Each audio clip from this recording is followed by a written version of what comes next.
करने के लिए फिलहाल जब हम एंटी मिलिटेंट ऑपरेशंस की खबर आपको बता रहे थे, जहां हम आपको बता रहे थे कि कश्मीर सूबे के अंदर किस तरीके से एक के बाद एक बड़ा ऑपरेशन जो है वो चलाया जा रहा है बड़गाम और शोपियां के अंदर, वहीं पर कौमी तहकीकाती एजेंसी, एक और बड़ी खबर की ओर चलते हैं कि कौमी तहकीकाती एजेंसी एनआईए की कार्रवाइयां भी जारी है और एनआईए ने इस बार जम्मू के मुख्तलिफ इलाकों के अंदर छापामार कार्रवाइयां भी की है। और खबर इस वक्त जो आ रही है वो किश्तवाड़ इलाके से आ रही है कि रात देर गए कौमी तहकीकाती एजेंसी ने वहां पर कार्रवाई करते हुए कई नौजवानों से पूछताछ की, जिसके बाद एक नौजवान की गिरफ्तारी भी अमल में लाई गई है।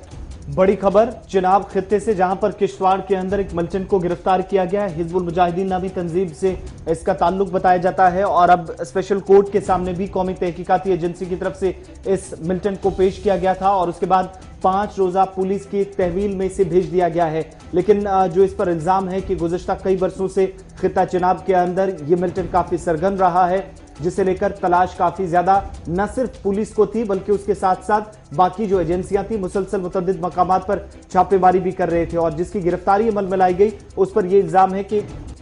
और इस शख्स की गिरफ्तारी हुई है जिस पर इल्जाम है कि मिलिटेंटों की मदद करता था किश्तवाड़ जिले के अंदर, जहां पर पुलिस की कार्रवाई कौमी तहकीकाती एजेंसी की तरफ से अब जो कार्रवाई की गई है और अब मजीद 5 दिनों की पुलिस तहवील में से भेज दिया गया है कोर्ट पे पेश करने के बाद। इल्जाम के जिस शख्स की गिरफ्तारी हुई है उस पर यह इल्जाम है कि मार्च 2019 में डिस्ट्रिक्ट मजिस्ट्रेट के एस्कॉर्ट से राइफल उड़ाया गया था, जो हिजबुल मुजाहिदीन मिलिटेंट की तरफ से उड़ाया गया था। और उसके बाद इस शख्स पर, जिसको आप टीवी पर देख रहे हैं, इस पर यह इल्जाम है कि इसने लॉजिस्टिकल सपोर्ट प्रोवाइड किया हिजबुल मुजाहिदीन को, यानी कहीं ना कहीं ये वो मददगार के तौर पर साबित हुआ है। जब हथियार उड़ाया गया उसके बाद क्या कुछ किया गया इसे सब कुछ पता था। और जब वो कुछ मिलिटेंट से पूछताछ हुई, एनआईए की कुछ लोगों से पूछताछ हुई तो इनका नाम सामने आया, जिसके बाद मामला जो है ये हुआ कि इनकी गिरफ्तारी हुई है। तो मिलिटेंटों के मददगार की हैसियत से काम कर रहा था ये शख्स, जिसकी गिरफ्तारी कौमी तहकीकाती एजेंसी ने की है। फिलहाल सीधे चलते हैं जी किश्तवाड़, जहां से अजय शाह इस वक्त हमारे साथ है। अजय,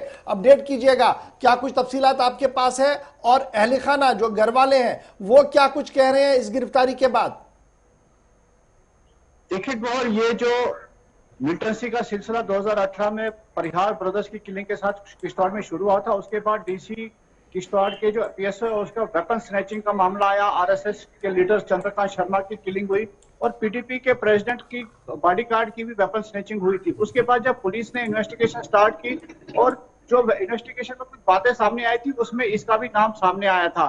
हालांकि उसके बाद सारे जो मामले थे वो एनआईए को सौंप दिए गए थे और तारीख गिरी है, इसकी पहले भी गिरफ्तारी इसी मिलिटेंसी से रिलेटेड एक्टिविटीज में हो चुकी है। जब लॉकडाउन हुआ तो ये छूट के बाहर आया था, जो हमें इसके स्थानीय लोग वहां पे बता रहे हैं कि ये रोज जाके अपनी हाजिरी थाने में देता था। लेकिन कुछ दिनों पहले ही यहाँ फिर एनआईए ने इनकी इन्वेस्टिगेशन की है और इसको जम्मू बुलाया गया था इन्वेस्टिगेशन के लिए। तो परसों जब ये जम्मू गया है तो वहां पर ही इसकी गिरफ्तारी हुई है। तो कुल मिला के जो पुराना ही मामला 2019 मार्च का है, जैसे आपने भी बताया, उसी में इसकी गिरफ्तारी अभी बताई जा रही है। हालांकि दूसरे मिलिटेंट से रिलेटेड एक्टिविटीज में भी इसको गिरफ्तार किया गया था, लेकिन ये बेल आउट होकर सामने आया था। और बताया ये जा रहा है कि एक मकामी दुकानदार है जो डिस्ट्रिक्ट हेडक्वार्टर किश्तवाड़ है, वहां पर एक दुकान करता है। लेकिन जो घर वाले हमें बता रहे हैं कि ये बार बार जो इन्वेस्टिगेशन में अपनी मदद कर रहा था, वहां पर हाजिर होता था, लेकिन जब इसको जम्मू बुलाया गया तो फिर उनको पता चला कि इसकी गिरफ्तारी हुई है। जी कोहर, चलिए, बहुत बहुत शुक्रिया अजय हमारे साथ ज्वाइन करने के लिए और ये बताने के लिए कि सूरत हाल किस तरीके की और क्या कुछ इस खबर की असल हकीकत है।